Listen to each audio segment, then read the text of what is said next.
Hello and welcome to ज़रा हट के। मुबश्शिर ज़ैदी, ज़रार खोड़ो और वसअतुल्लाह खान का सलाम कबूल कीजिए। आज कौमी असम्बली में ज़िमनी मालियाती बिल उर्फ मिनी बजट जो है वो सादा अक्सरियत के साथ हुकूमत ने मंजूर करवा लिया है। हुकूमत और इत्तेहादियों के हक़ में जो है इस बिल में 168 वोट आए और कमोबेश 10 से 12 अरकान हुकूमत के ऐसे थे जो ऐवान में नहीं आए। कहा यह जा रहा है शायद वो नाराज़ हैं या महंगाई के ऊपर जो इक़दाम हो रहे हैं। उसके अलावा जो अपोजिशन के भी 10 अरकान नहीं थे, तो 168 हुकूमत को मिले और 150 वोट जो हैं वो अपोजिशन के हक़ में आए और यूँ ये मालियाती बिल पास हो गया। साथ ही स्टेट बैंक की खुद मुख्तारी का एक जो बिल है वो भी पास हो गया। दो बड़ी चीज़ें थी जिनके ऊपर ख़ासा शोर गोगा था। एक तो लैपटॉप्स के वो स्टूडेंट्स के ज़ाहिर रेगुलर यूज़ में होते हैं, उनकी इंपोर्ट के ऊपर अगर आप टैक्स लगाएंगे तो ज़ाहिर है तालिब इल्मों को मुश्किल होगी। हुकूमत ने उसको विड्रॉ करने की यकीन दहानी कराई है। साथ ही साथ तो बच्चों के दूध के बारे में कहा जा रहा है उसको कंडीशनली उन्होंने किया है। उसकी तफसीलात हमारे साथ नुमाइंदा मौजूद है, हमारे ताहिर शिरानी, वो बताएंगे। जो इस वक्त सूरत हाल है इस ज़िमनी मालियाती बिल के तहत कहा यह जा रहा है कि हुकूमत जो है 350 अरब रुपए के जो टैक्सेस हैं या जो सब्सिडीज़ की छूट थी वो वापस लेकर 350 अरब रुपए का कमाई होगी हुकूमत के लिए। उसमें से बेशतर जो है ज़ाहिर है हमारी आपकी जेबों से जाएगा, क्योंकि ख़ाम माल के इंपोर्ट के ऊपर टैक्सेस लगा दिए गए हैं और एक ब्लैंकेट जो 17% GST है वो कर दिया गया है, जिसमें गाड़ियाँ भी हैं। उसके अलावा सोलर पैनल्स के ऊपर जो टैक्सेस लगाए गए हैं उस पर भी ख़ासा हंगामा है उस पर, लेकिन कोई अभी तक विड्रॉल नहीं हुई है। हुकूमत ने जितनी तरामीम पेश की थी वो सब की सब मुस्तरद हो गई। ज़ाहिर है सादा अक्सरियत से ये बिल पास हुआ है। हिज़्ब इख्तिलाफ की अपोजिशन ने जितनी तरामीम प्रपोज़ की थी वो उनको रिजेक्ट कर दिया गया है। हमारे साथ ताहिर शिरानी मौजूद हैं। आप जी इतना ऐड करना चाह रहा था कि कुछ आवाज़ें इत्तेहादियों की तरफ से भी उठी थी, जैसे कि MQM के इकबाल मोहम्मद अली ख़ान यही जो GST की बात कर रहे हैं ना, और ज़ाहिर है कि इसका बहुत बड़ा एक रिएक्शन भी आया और इम्पैक्ट भी आया कि हम हर एक चीज़ पर टैक्स लगा रहे हैं। तो उन्होंने कहा कि जी बिल्कुल हम इत्तेहादी हैं, लेकिन इसका ये मतलब नहीं है कि हम सिर्फ यहाँ पर स्टैंप लगाने और वोट करने आते हैं। और ये मैं आपको मुताद करूँ कि जब आवाम बदला लेती है ना तो वो काफ़ी बुरा साबित होता है। अच्छा, और ये कह के उन्होंने ठप्पा लगा दिया ज़ाहिर है। लेकिन MQM की जो MNA है किश्वर ज़ारा साहिबा, उन्होंने कहा कि उन्होंने कुछ अमेंडमेंट्स प्रपोज़ किए थे, जिसके बाद फाइनेंस मिनिस्टर ने कहा कि जी आपकी जो तजावीज़ात हैं वो हमने वैसे ही इसमें इनकॉर्पोरेट कर दी और हटा दिया। तो फिर उन्होंने अमेंडमेंट एक चीज़ जो वज़ीर ख़जाना शौकत तरीन ने आज बार बार कही, उन्होंने कहा कि ये जो बात है कि 350 अरब के टैक्स लग जाएंगे, उन्होंने कहा है कि 280 अरब इसमें से रिफ़ंड हो जाएंगे। अब उसका मतलब मुझे नहीं पता कि वो कैसे होंगे, क्या होंगे। मसलन दवाइयों के बारे में कहा जा रहा है कि जो टैक्स लगेगा वो कंज्यूमर तक मुंतकिल नहीं होगा। अब मुझे नहीं पता कि अद्वियात साज कंपनियां जो हैं तो वो क्या करेंगी कि टैक्स कंज्यूमर तक मुंतकिल नहीं, हाँ, टैक्स कंज्यूमर ही देता है। और वो अगर हुकूमत से ले लेंगे तो फिर 280 अरब लगाने की क्या ज़रूरत थी। उन्होंने कहा कि ये डॉक्यूमेंट करने का एक तरीक़ा है इकॉनमी को। ताहिर शिरानी हमारे साथ मौजूद हैं, डॉन के इकनॉमिक करस्पॉन्डेंट हैं। ताहिर, आप पूरे दिन वहाँ रहे, जो खदशात हैं और उसके बारे में बताइए, लेकिन पहले हमें एक ब्रेक डाउन दे दें कि क्या क्या चीज़ें महंगे होने जा रही हैं।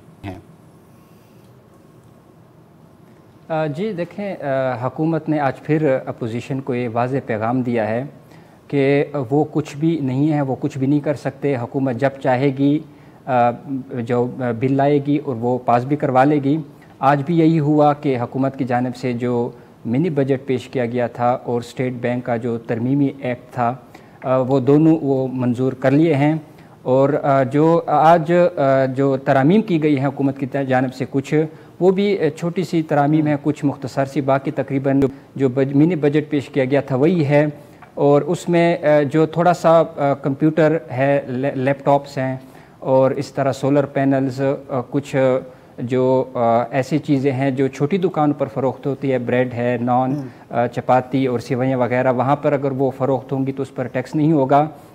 बाकी तकरीबन वही बजट है जो 343 अरब रुपए की सेल्स टैक्स छूट वापस लेने का ऐलान किया गया था, वो मंजूर हो गया है। और इसके अलावा तकरीबन 25 से 30 अरब रुपए के जो नए टैक्स लगाए गए हैं या जो टैक्स में इजाफा किया गया है। मिसाल के तौर पर इस्लामाबाद में मुख्तलिफ़ किस्म की जो खिदमात हैं उन पर 5% एडवांस टैक्स लगाया गया है। जिम है, हेल्थ क्लब है, मुख्तलिफ़ किस्म की ड्राई क्लीनर्स हैं, लॉन्ड्री है, वहाँ पे जी बिल्कुल 5% वहाँ पे टैक्स लगाया गया। इसी तरह जो फेडरल एक्साइज ड्यूटी है गाड़ियों पर तो वो भी बढ़ाई गई है। तो वो भी एक इस तरह 25 से 30 अरब रुपए यहाँ से भी हुकूमत को हासिल होंगे। बाकी जो हुकूमत की तरफ से ये मुख्तलिफ़ किस्म की जो इम्पोर्टेड अशिया हैं वहाँ पर 17% सेल्स टैक्स किया गया है। उसमें से अगर मैं ब्रेक डाउन दूँ आपको तो 160 अरब रुपए का सबसे ज़्यादा फार्मा सेक्टर है, उसके बाद 112 अरब रुपए की प्लांट और मशीनरी है, बाकी 71 अरब रुपए वहाँ पे वो गुड्स हैं। उसमें से भी 2 अरब रुपए हुकूमत की तरफ से जो कहा गया है कि आम आदमी के इस्तेमाल की अशिया हैं, बाकी तमाम लग्जरी आइटम्स हैं या कुछ जो 172 अरब रुपए और बाकी जो तो टोटल 272 अरब रुपए ऐसे हैं जो रिफंडेबल या एडजस्टेबल होगा। प्लांट मशीनरी और फार्मास्यूटिकल जो 2 अरब रुपए के आम आदमी के अशिया हैं उसमें पर्सनल कंप्यूटर्स हैं, सिलाई मशीन पर वापस नहीं किया गया है। माचिस पर भी जो आम आदमी के इस्तेमाल की अशिया है उस पर भी टैक्स बढ़ाया गया है। बाकी जो माना हमल अद्वियात है वहाँ पर भी सेल्स टैक्स बढ़ाया गया है। बाकी इसमें से जो रेड चिली है और नमक है उस पर भी जो सेल्स टैक्स है उसको वापस लिया गया है। इसका पैगाम ये दिया गया है हुकूमत की तरफ से, जो कुछ तजावीज़ वापस भी ली गई हैं कि वो हुकूमत की अपनी मर्ज़ी थी इसलिए हुकूमत ने वापस ले ली। बाकी अपोजिशन की तरफ से जो भी तजावीज़ दी गई थी उसको हुकूमत ने नहीं माना। उससे पहले जो सेनेट की कायमा कमेटी ख़जाना है वहाँ से इनको बिल को पास करवाया गया। इसी तरह स्टेट बैंक तरमीमी एक्ट कौमी असम्बली की कायमा कमेटी से वहाँ पे अपोजिशन भी मौजूद थी, मुख्तसर तरामीम के साथ वहाँ पे भी पास करवाया गया और आज भी पास हो गया है। तो इससे हुकूमत ने ये पैगाम दिया है कि 10 माह में हुकूमत ये चौथा बजट लेकर आई है। 1 मार्च 2021 में था, फिर जून में सालाना बजट, फिर सितंबर में और अब फिर एक मरतबा फिर मिनी बजट लाई है और उसको पास करवाया गया है। हुकूमत इसको इस्लाहात का नाम दे रही है कि डॉक्यूमेंटेशन है मईशत की, इसी तरह इस्लाहात ला रही है। 74 साल से मुख्तलिफ़ अदवार में जो मफाद परस्त अनासर थे उनको टैक्स छूट दी गई और इसमें से बड़े बड़े लोगों, अमीर लोगों को टैक्स छूट हासिल थी। इसमें कोई आम आदमी के इस्तेमाल की चीज़ नहीं थी, इसलिए हुकूमत की तरफ से अब ये इस्लाहात की जा रही हैं। अब सवाल ये भी पैदा होता है कि हुकूमत ने अगर इस्लाहात करनी है तो IMF के कहने पे करनी है, तो फिर बिहार के हज़ारों मुलाजमीन वजारत ख़जाना में जो सैकड़ों लोग काम कर रहे हैं वो किस चीज़ की इसमें जो कमाल बात है आपने जो तफसील बताई है उसमें आप लोग अपने तौर पे, मैंने जो बात पकड़ी है वो ये है कि माने हमल अद्वियात उन पे GST लागू कर दिया गया है। हर वज़ीर आज़म समेत आबादी पे कंट्रोल की बात करते हैं। देखते ही देखते 15 से 22 करोड़ आबादी हो गई। अब इस पे जो 17.5% टैक्स लगा दिया गया है इन अद्वियात पे और ऑब्वियसली आलात पे भी होगा, इससे किस चीज़ की हौसला अफजाई होगी ये भी तरीन साहब को बजट में बताना चाहिए था कि किस कदर डिस्करेज होंगे लोग या इनकरेज होंगे। दूसरी बात यह है कि फार्मूला मिल्क की बात है। फार्मूला मिल्क की बात जी मैं इस पे आना चाह रहा था। ये अमीरों का था, ये गरीबों का नहीं था। ये मान के लगाया गया जिस तरह माने हमल अद्वियात हैं।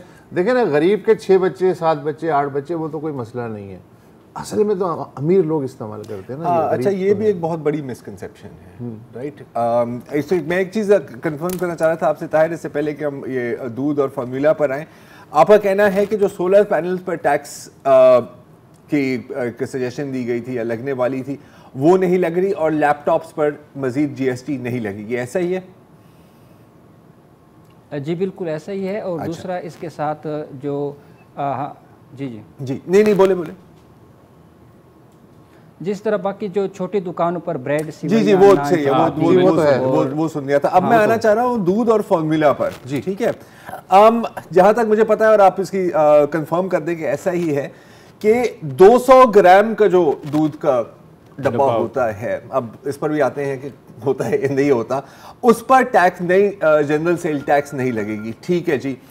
लेकिन फार्मूला मिल्क जो जिसकी कीमत 500 रुपए से ज़्यादा है उस पर 17% GST लगेगी। अब मेरे पास इतना वक्त नहीं था, लेकिन अभी बैठकर थोड़ी सी गूगल किया था, मुझे तो कोई ऐसी फॉर्मूला मिल्क नहीं मिल रही जो 500 रुपए से कम है। तो ये तो कुछ ऐसे ही है ना कि जी ये जो हमने बिजली की रेट बढ़ाई है ये उन लोगों पर लागू नहीं होगा जो 2 यूनिट से कम इस्तेमाल करते हैं, क्योंकि ऐसे तो कोई लोग है ही नहीं। आपके इल्म में कोई है ऐसा फॉर्मूला मिल्क जो 500 रुपए से कम में मिलता है? मेरे इल्म में भी नहीं है, बिल्कुल हुकूमत के नॉलेज में है तो बिल्कुल वैसे ही है। नहीं, जाहिर है कि शौकत तरीन साहब मार्केट सर्वे किया होगा, उसके बाद ही किया होगा। हमाद अजहर ने मार्केट सर्वे किया होगा, और इसमें लतीफे के अंदर भी एक लतीफा है ना। अच्छा बताओ। मतलब मैं भी 200 ग्राम वाली चीज भी हो सकता है कि 500 रुपए का मिल जाए, सही है, हो सकता है।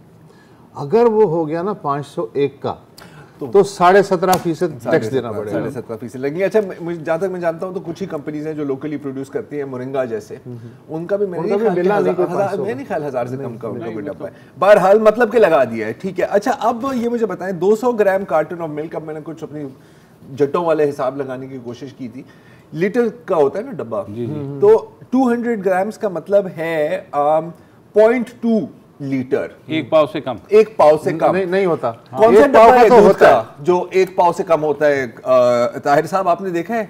मुझे वो मिल्क बैग के छोटे डब्बे याद आ रहे हैं, लेकिन वो भी 250 का, वो भी 250 ग्राम है। तो सूखे दूध की बात हो रही है, तो जाहिर है वो ये सूखे दूध की बात हो रही है। यहाँ पे सूखे दूध की बात हो रही है या लिक्विड मिल्क की बात हो रही है? जी, सूखे दूध। देखिए, ऐसा है कि हुकूमत की तरफ से जो दावे किए जाते हैं, ऐलानात किए जाते हैं, अभी 2 हफ्ते पहले जब मिनी बजट पेश किया गया था उस वक्त ये डिफेंड कर रहे थे कि जो भी हमने इंट्रोड्यूस की हैं चीज़ें, तजावीज़ लेकर आए हैं, वो लग्जरी आइटम्स हैं, वो आम आदमी पर इसका कोई असर नहीं पड़ेगा।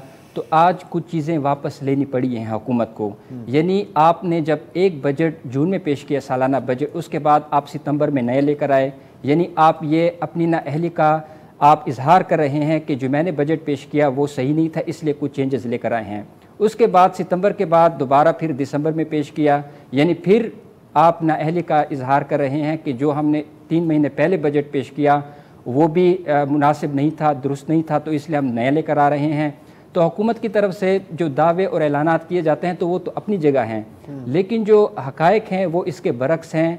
मिनी बजट के ज़रिए जो एक महंगाई का एक नया तूफ़ान आएगा वो आम आदमी भुगतेगा, जब फार्मा सेक्टर और प्लांट मशीनरी और इसी तरह जो बाकी कुछ चीज़ें हैं वो स्टेशनरी आइटम्स हैं, इसी तरह मुख्तलिफ़ किस्म की सोना चांदी है, पोल्ट्री मसनूआत हैं, दालें हैं, कुकिंग ऑयल हैं, खुर्दनी तेल है, ज़रई बीज है, दरामदी जो साइकिल हैं, तो इन तमाम चीज़ों पर जो सेल्स टैक्स है वो बढ़ाया गया है।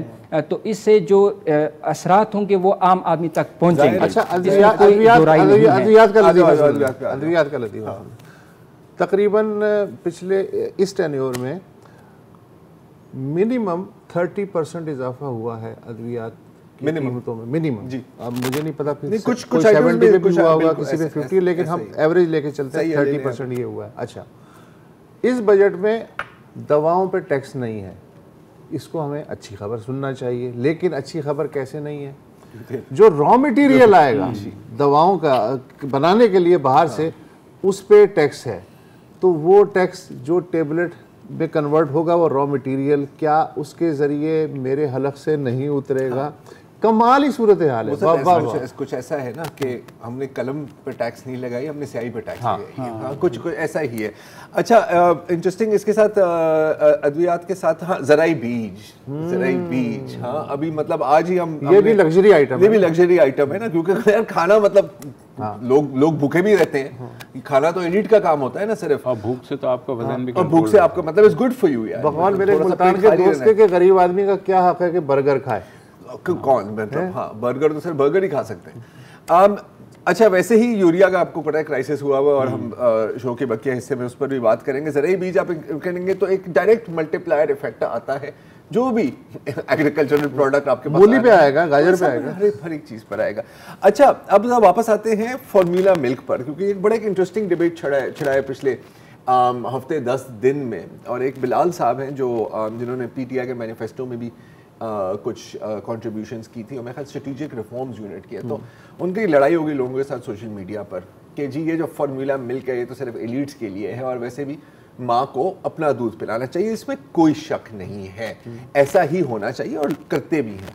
लेकिन शायद साहब को ये नहीं पता कि इस मुल्क में जो मैटरनल मैलन्यूट्रिशन, अच्छा मैटरनल मैलन्यूट्रिशन का ये मतलब नहीं है कि आप भूख से मर रहे हैं, इसका मतलब है कि जो क्रूशल विटामिन और मिनरल्स होने चाहिए वो नहीं है। मेडिसिन साइंस फ्रंटियर की आप रिपोर्ट पढ़ ले बलोच, आपको अच्छी तरह से पता लग जाएगा। तो वो अगर कोई एज अ फैशन या सुस्ती की वजह से फॉर्मूला पिलाते भी हैं, वो शायद होंगे 1-2%। मेरे ख्याल में ज़्यादा है, मेरे ख्याल में ज़्यादा है। देखिए होता ये है कि डॉक्टर्स भी प्रिस्क्राइब जान के करते हैं मदर्स को कि आप ये फार्मूला मिल्क पिलाएं। एक चीज़ ये भी होती है ख़वातीन के अंदर के जो है बॉडी डिसफिगर हो जाएगी, जो मिसनॉमर्स हैं जो कि हैं, डिसफिगर नहीं होगी, वो उल्टा होगी। लेकिन देखें ज़्यादा पर्सनल बात नहीं करना चाह रहा, मैं अपने घर में लोग हैं who could not produce that much milk, और ये सिर्फ हमारे यहाँ, सिर्फ मेरे यहाँ नहीं है यार। वो अगर फॉर्मूला पिलाया गया है तो वो कोई ऐसा नहीं है कि यार लग्जरी है या सुस्ती है। होंगे चले में 10-15% होंगे, 15% होंगे। और जब वज़ीर आज़म साहब की पहली स्पीच थी on infant stunting and malnutrition, मुझे कोई तुक नहीं समझ आती फॉर्मूला मिल्क पर। चले अब उन्होंने वापस ले लिया है, नहीं फॉर्मूला मिल्क पे नहीं लगाया लिया ना, 500 रुपए वाले पे वापस लिया। 500 रुपए का कल तुम ढूंढ के लाना, शॉपर में मिलेगा। मैं आपको बताऊं, 1 मिनट सुनो, कल से आप देखना साशे में मिलेंगे, यही तो मैं कह रहा हूँ। और वो इवेंचुअली साशे में मिलेंगे। पर एक वक्फा लेना है, वक्फे के बाद हम आएंगे तो ताहिर शिरानी से पूछेंगे कि इन्फ्लेशन जो कि इतनी ऑलरेडी बढ़ चुकी है, 13% तक पहुँच चुकी है, वो आगे कहाँ जाएगी।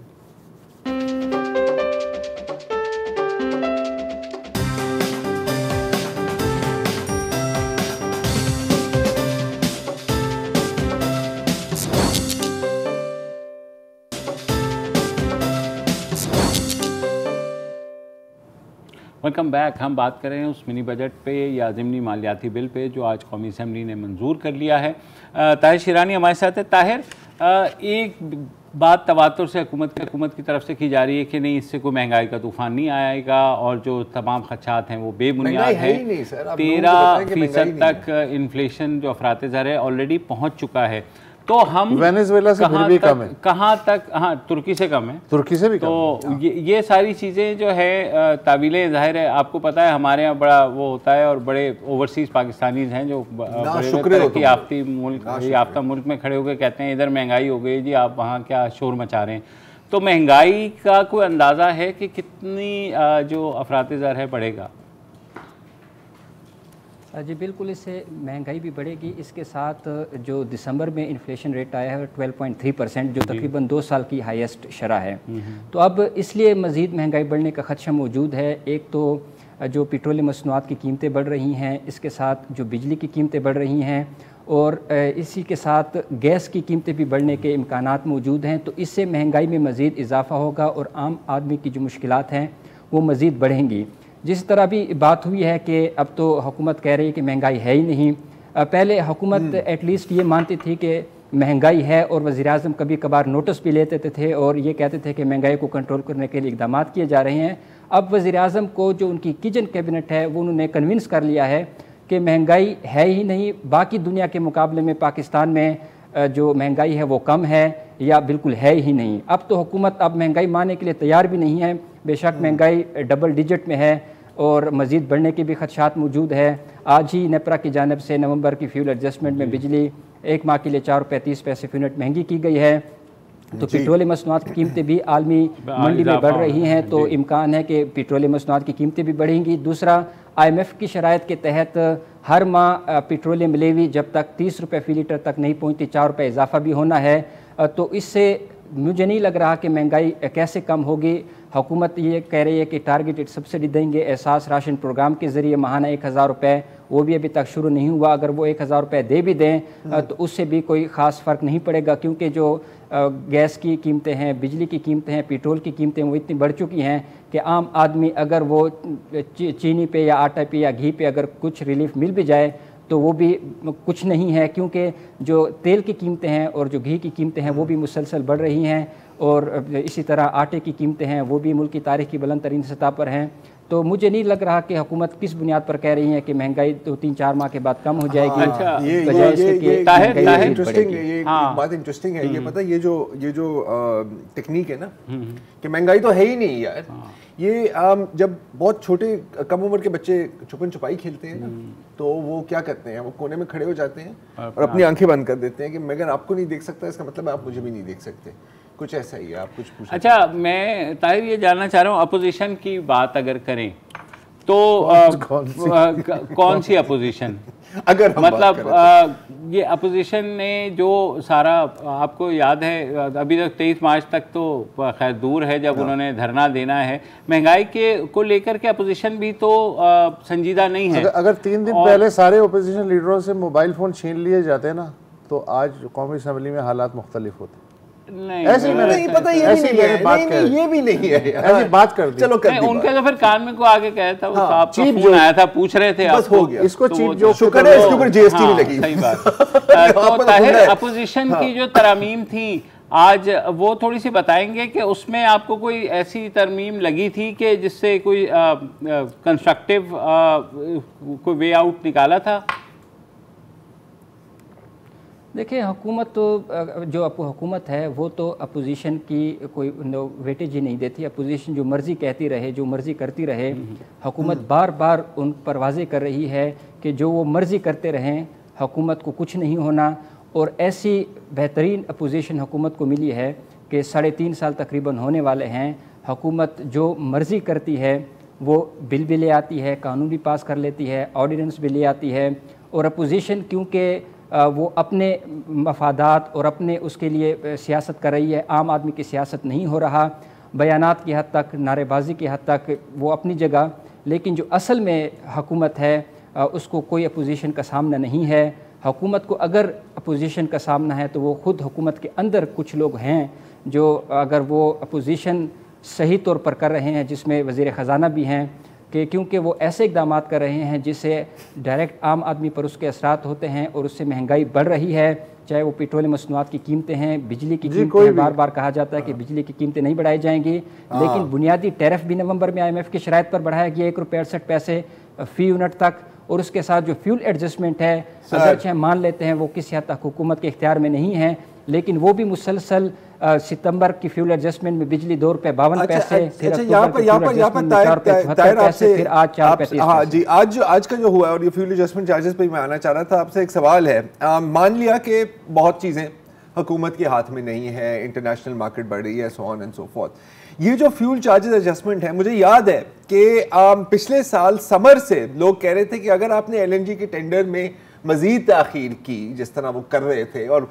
कीमतें बढ़ती गई, तो इवेंचुअली ये ही होना था। और साल की सर्दियों में या अगले साल जैसे जनवरी जैसे अब है, फ्यूल एडजस्टमेंट चार्जेस बनने थे। अच्छा, यही सवाल मुझे याद है शाहज़ेब खानज़ादा ने भी पोस्ट किया था हमाद अज़हर साहब के साथ, जिनका उनका रिस्पॉन्स था कि जी एक मुनाज़रा कर लेते हैं और इन चीज़ें सॉल्व हो जाती हैं। तो कुछ चीज़ें आपके हाथ में नहीं है, लेकिन जो चीज़ें आपके हाथ में थी वो भी आपने डिले की हैं। रिजल्ट ये है कि unit price rate power tariff अब 4.74 मजीद बढ़ दिया है, क्योंकि आप प्लांट्स को फर्नेस ऑयल पे चलाना पड़ रहा है।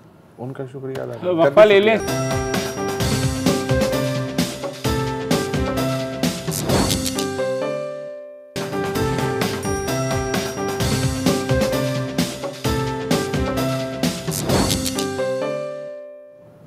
Welcome back. और अब ज़रा चलते हैं शहरों से दूर उन इलाकों में जहां ज़राअत जो है, जिनका ब्रेड एंड बटर है।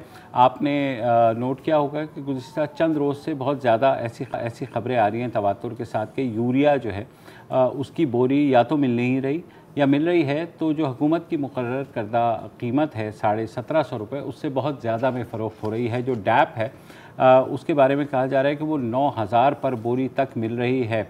तो खानेवाल से हमारे नुमाइंदे सज्जाद अकबर खान हमारे साथ मौजूद है, मगर उससे चाहते हैं कि कुछ किसान जो हैं उनसे हमने बात की और कोशिश की जानने की कि उनको क्या मसला है। तो सुनिए।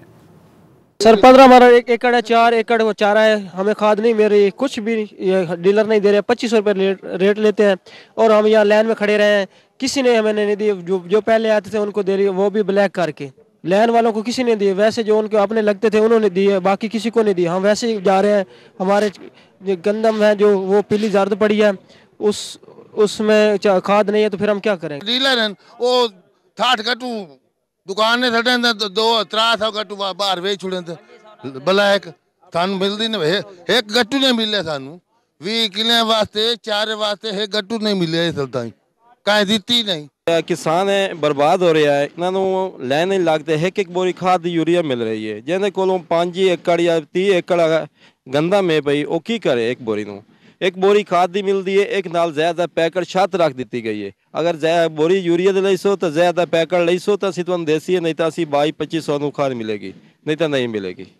ये हाल है, किसान जो बर्बाद हो रहा है, 70-50% का फसल तबाह होने का खतरा है। ਸਾਨੂੰ 2500-2600 ਨੂੰ ਖਾਦ ਨਹੀਂ ਮਿਲਦੀ ਪਈ, ਅਸਾਂ 4 ਦੇਵਾਂਗੇ ਪੈਦਿਆਂ ਨੂੰ, ਅਸਾਂ ਖੀਰੀ ਪਾਣੀ ਉੱਨੇ ਲਾਇਆ, ਅਸਾਂ ਜਾਵੀਏ ਕਿਹੜੇ ਪਾਸੇ? ਸਾਡੀ ਜੀ ਫਸਲ ਮਰ ਜਾਵੇ ਬਾਅਦ ਦੇ ਸਾਨੂੰ ਮਿਲੇ, ਉਹਦਾ ਕੋਈ ਫਾਇਦਾ ਹੈ? किसानों की बात तो आपने सुन ली। यूरिया का मसला, हालांकि पाकिस्तान में खासी इस दफ़ा यूरिया जो बनाने वाली कंपनियां हैं उनको तवातुर के साथ गैस फराहम की गई इस सब्सिडाइज रेट पे होती है, सब्सिडाइज रेट पर, और कंटिन्यूस फराहम की गई, ये सोच करके कि किसानों को मसला ना हो। मगर क्योंकि आलमी मार्केट में कीमतें बहुत ज़्यादा बढ़ गई थी, तो बहुत सी जो यूरिया की बोरियां हैं वो अफ़गानिस्तान स्मगल हो गई। एक अंदाज़ा ये है कि 3,30,000 टन जो है वो अब तक अफ़गानिस्तान जा चुका है। आज भी ख़बरें आई हैं कि रहीम यार ख़ान में और जो अफ़गानिस्तान के साथ सरहद है बलूचिस्तान में, वहाँ पर 2 ट्रक पकड़े गए हैं जहाँ ऊपर आटे की बोरियाँ थीं और नीचे यूरिया की बोरियाँ रखी हुई थी। तो एक तो होर्डिंग हो रही है, दूसरी स्मगलिंग भी हो रही है, तो बहुत सी प्रॉब्लम्स हैं। मगर ये जो बोरियां आती हैं, हम अपने नुमाइंदे जो है सज्जाद अकबर शाह से जानना चाहते हैं। सज्जाद, ये बताइए कि ये जो यूरिया सप्लाई होता है, इसमें वहाँ के डीसी का अलग कोटा होता है, बड़े जागीरदारों का अलग होता है, बच बचा के फिर किसानों का होता है, ऐसा ही है? यहाँ पे एक कंटेनर जो होता है जिसके अंदर तकरीबन 1200 के करीब जो है बोरी होती हैं, उसको 3 हिस्सों में तकसीम किया जाता है। एक जो डिस्ट्रिक्ट इंतजामिया उनके हैंड ओवर कर दिया जाता है एक हिस्से को, और दूसरा हिस्सा जो है वो यहाँ के पॉलिटिशियन लेते हैं, और तीसरा हिस्सा जो है वो डिस्ट्रीब्यूटर के पास जाता है। जब डिस्ट्रीब्यूटर के पास वो तीसरा हिस्सा जाता है तो वो उसको जो है ना अपनी मर्जी के रेट पे भी फरोख्त करता है, और इंतजामिया भी उसे फोर्स कर रही होती है। यहाँ पे जिला खानेवाल के अंदर खाद तकसीम के दौरान जो है बहुत सारे डीलर्स पर जो है ना मुकदमे दर्ज किए गए हैं, सिर्फ इस बुनियाद पे कि आप जो खाद फरोख्त कर रहे हैं ये महंगे दामों कर रहे हैं। हालांकि असल शॉर्टेज जो है वो इस तरह नहीं है। असल हकीकत ये है कि पहले ये होता था कि ये जुलाई से लेकर ये दिसंबर तक ये तमाम जो मुख्तलिफ इलाकों के अंदर जो इनके वो हाउसेज होते थे जहाँ पे ये स्टोर करते थे खाद को, वो जो है इस मरतबा स्टोर नहीं हुई, क्योंकि बैनुल अक़वामी मंडी में यूरिया खाद के प्राइस बहुत ज्यादा थे और यहाँ पे जो प्राइस हैं वो कम थे, जिस बुनियाद पर जो है यहाँ पर जो खाद जो है वो स्टोर नहीं है, वो अफगानिस्तान के रास्ते जो है बाहर स्मगल होती रही है, जिसकी वजह से यहाँ पर स्टोर खाली थे। और स्टोर खाली होने की वजह से जब इस खाद की जरूरत आई है तो उस वक्त स्टोर खाली थे और डीलर्स के पास भी जो है वो खाद नहीं थी, जिसकी वजह से जो है ये बुरहान जो है दिन ब दिन शिद्दत इख्तियार करता जा रहा है। तो सज्जाद, ये जो काश्तकारों की हमने बात सुनी जो कह रहे हैं कि गंदम की फसल जो है बहुत ज़्यादा मुतासिर होगी, तो आपकी कहीं बात हुई वहाँ ज़राई माहिरीन से कि किस कदर मुतासिर हो सकती है? जी बिल्कुल, इस हवाले से मेरे ज़राई माहिरीन से जब बात हुई तो उनका कहना था कि जिस 1 एकड़ से पहले जो है तकरीबन 60 से जो है 65 मन गंदम होती थी, अब यूरिया खाद न देने की वजह से वहां से 25 से 30 मन गंदम जो है वो पैदावार होगी, और इससे खासा जो है नुकसान होगा किसान को भी, और मुल्क के अंदर जो गंदम हासिल करने का जो सरकारी हदफ है वो भी पूरा नहीं होगा। ये पता है एक और चीज़ इसमें है, ये सिर्फ ये नहीं है कि यूरिया मतलब कि शॉर्टेज है, इसमें जब इस किस्म की शॉर्टेज होती है तो 2 नंबरी भी होती है, मतलब कि जो यूरिया आपको मिलेगी भी सही जाली या और मुझे जहर जो वो जो जैसे कह रहा था वो कीड़े मार अद्वियात को कह रहा था, हाँ। वो तो भाई साहब वो तो मसला ही नहीं है। मैं आपको एक अपनी आंखों देखी कहानी में सुना देता हूँ। मुझे याद है कि कुछ 10-15 साल पहले की बात है, डीएपी शॉर्ट हो गई थी, तो लोग क्या कर रहे थे, अब डीएपी की अगर आपने शक्ल देखी है ना तो थोड़ा ब्लैक, तो ये जो रोड का जो टार होता है ना वो कोने पर बैठ कर उसको तोड़ रहे थे, उसको पैकेट में डाल के डीएपी करके बेच रहे थे। तो ज़्यादा मैं जानना चाह रहा हूँ आपसे कि बिल्कुल, देखें आलमी मंडी में कीमतें ज़्यादा थी, ज़ाहिर है एक स्मगलिंग का भी सिलसिला शुरू हुआ, लेकिन जो अभी रिपोर्ट्स आ रही हैं, और अभी तो हमने सिर्फ 3-4 काश्तकारों की बात सुनी है ना, मेरी भी बातें हुई हैं 2-3 लोगों के साथ, सबकी एक ही कहानी है कि इस तरह की शॉर्टेज हाल में नहीं देखी। तो कहाँ कहाँ यहाँ फेलियर हुआ है, क्योंकि सिर्फ ये स्मगलिंग का तो एक किरदार होगा इसमें, एक रोल होगा इसमें, लेकिन पूरी कहानी स्मगलिंग की तो नहीं है यहाँ पे। जी बिल्कुल, इसमें जो सबसे बड़ी बात है, अगर जो यूरिया खाद बनाने वाली जो इंडस्ट्री है, अगर उनको देखा जाए आदाद शुमार में, तो वो दावे कर रहे हैं कि हम जो है पहले की निस्बत 20% ज्यादा जो है इस मरतबा यूरिया खाद जो है बनाई गई है। लेकिन अगर मार्केट में देखी जाए तो इस वक्त जो है तकरीबन शॉर्टफॉल जो है वो 50 से 60% इस वक्त शॉर्टफॉल है, और उसकी वजह से किसान दर बदर की ठोकरें खा रहा है। जो किसान से जब मेरी बात हुई तो उनका कहना था कि पहले यूरिया खाद की बोरी हमें बआसानी मिल जाया करती थी, अब हमें किसान कार्ड दिखाकर सारा दिन लाइन में लगकर 1 यूरिया की या 2 यूरिया की बोरी जो है मिलती है, जबकि छोटे काश्तकार की जो है वो खपत तकरीबन 10 से 12 बोरी होती है, और उसे एक मरतबा सारा दिन लाइन में लगने के बाद उसे सिर्फ 2 बोरियां मिलती हैं, जो कि सरकार है। बिल्कुल, बहुत शुक्रिया आपका हमसे बात करने का। वज़ीर आज़म ने नोटिस ले लिया है इसका, जो अपोजिशन लीडर्स हैं उन्होंने भी कहा है कि तवज्जो दिलाई है वज़ीर आज़म की। हमारे पास गवर्नमेंट ने डिसाइड किया था कि 1 लाख टन जो है यूरिया इंपोर्ट कर लेंगे अक्टूबर में, और उसके बाद वो कोई टेंडर ही नहीं, क्योंकि बैनुल अक़वामी प्राइसेस इतनी ज़्यादा हैं तो वो कोई आया ही नहीं टेंडर उसका। फिर हमने चीन से रुजू किया, और चीन से जो है गवर्नमेंट टू गवर्नमेंट बुनियादों पर $600 फ़ी टन के हिसाब से हमें उन्होंने दिया। उसके बावजूद जो है मार्केट स्टेबल नहीं हो पा रही है। हालांकि जो वज़ीर तवानाई हैं हमाद अज़हर बारहा कह रहे हैं कि नहीं इतनी है कि आप सोच नहीं सकते, लेकिन वो कहाँ है, नहीं है। हाँ, महंगाई भी नहीं है, लेकिन इस मसले के अंदर जो किसान है वो बेचारा जिस तरह कह रहे हैं, अगर गंदम आपकी मुतासिर होती है तो सोचिए कि कितना बड़ा। अच्छा यार ये बताओ, ये जो बाढ़ लगाई है पाक अफगान सरहद पे, तो ये किस लिए लगाई है? मेरा ख्याल है कि वो जो 4% जहाँ पर नहीं लगी ना, सारी स्मगलिंग वहाँ से हो रही। हाँ, 6%। मैं यही मतलब और कोई लॉजिक तो मैं नहीं समझ सकता ना, वो कैसे रही है। हाँ, मतलब और इतनी बड़ी कि 3,30,000 टन जो है वो अभी हालिया दिनों के अंदर स्मगल हो गए। टन या बोरियां? 3,30,000 टन जो है वो हो चुका है अब तक। ये हुकूमत के अपने अंदाजे हैं जो हुकाम कह रहे हैं। तो इसका मतलब है कि क्योंकि बोरी जाते ही वहाँ पे सीधी आपको जो है एक ट्रक के ऊपर 80 लाख का फ़ायदा है अगर आप वो अफ़गानिस्तान जा कर के भेजते हैं, तो जाहिर सी बात है उसमें फिर पहले तो खाली बोरियां कराची आ जाती थी, अब पता नहीं उनका क्या मसला होता होगा। तो ये ब्रेक ले लेते हैं मेरा ख्याल है, वरना मैं ख्याल ले लेते हैं, नहीं तो आपकी बोरी तैयार ना हो, मज़ीद फालतू बातें। ब्रेक ले लेते।